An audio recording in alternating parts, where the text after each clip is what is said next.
Chips, burger, pizza වගේ කෑම කාපුහම ඒව පැය 12ක් යනකම් ඔයාගේ බඩේ රැඳිලා තියෙනවා කියන්න ඔයා දන්නවද? ඒ ඇයි කියලා දැනගන්න මේ වීඩියෝ අවසානය වෙනකම් බලන්න.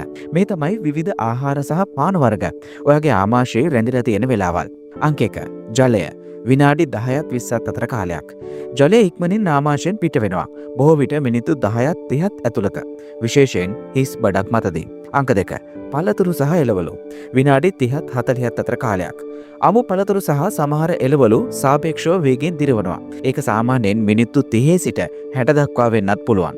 අංක 3. පිටි සහිත ආහාර. විනාඩි 30ත් පැයත් අතර කාලයක්. ඉතා වේගවත් ජීර්ණයක්. ඒත් මේක රුධිරයේ සීනි වැඩිවීමට හේතු වෙනවා.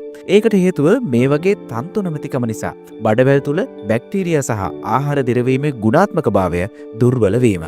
අංක 4. බත් සහ පැස්ටා. පැය 1ත් 2ත් අතර කාලයක්. සාමාන්‍යයෙන් බත් දිරවීමට පැය 1ක 2ක කාලයක් ගත්තත් සුදු සහල් වලින් පිසූ බත් පැය 12ක පමණ කාලයක් ආමාශයේ රැඳී තියෙන්න පුළුවන්. අංක 5.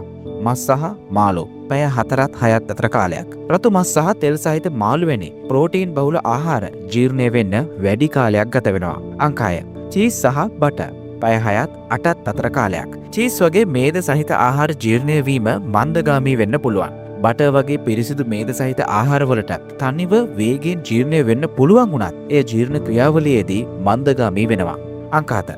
සැකසූ මස්. පැය 6ත් 8ත් අතර කාලයක්. අනෙකුත් මේද සහිත මස් වගේම පැය 6ත් 8ත් අතර කාලයක් ගත වෙන්න පුළුවන්. හැබැයි ඒ නිසා සැකසූ මස් වල ඇති නයිට්‍රයිට් වගේ කල් තබා ගන්නා ද්‍රව්‍ය මුළු ශරීරයටම දැඩි ලෙස බලපාන්න තියෙන ඉඩකටත් මේ හා සාපේක්ෂව වැඩි වෙනවා.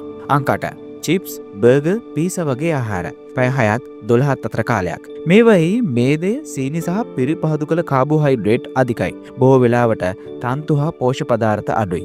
ඒ වගේම මේදය ආමාශය හිස් කිරීම මන්දගාමී කරනවා. ඔයාගේ ශරීරයට පැය 6ත් 12ත් අතර කාලයකදී ඒවා ජීර්ණය කරන්න පුළුවන් වුණත් ඒවා හොඳින් පෝෂණය වෙන්නේ නැහැ. අංක 8. ඇට වර්ග සහ බීජ. පැය 12ක් දක්වා. ඒවා ඝනත්වයෙන් මේදයෙන් හා තන්තු වලින් අධික වෙන නිසා සම්පූර්ණයෙන්ම ජීර්ණය වෙන්න වැඩි කාලයක් ගත වෙනවා. ඒත් ඔයාගේ ශරීරයට හොඳ පෝෂණයක් එකතු කරන්න මේ ඇට වර්ග සහ බීජ සමත් වෙනවා.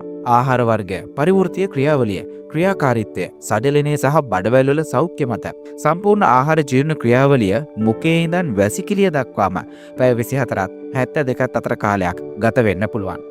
ඒ අතරවාරයේදී සමහරක් ආහාර ඔයාගේ සෞඛ්‍ය සම්පූර්ණයෙන්ම පරිහානියට පත් කරද්දී එළවලු, පළතුරු, ඇට වර්ග සහ මස් වර්ග වගේ ආහාර ඔයාගේ සමස්ත සෞඛ්‍යම වැඩි දියුණු කරනවා.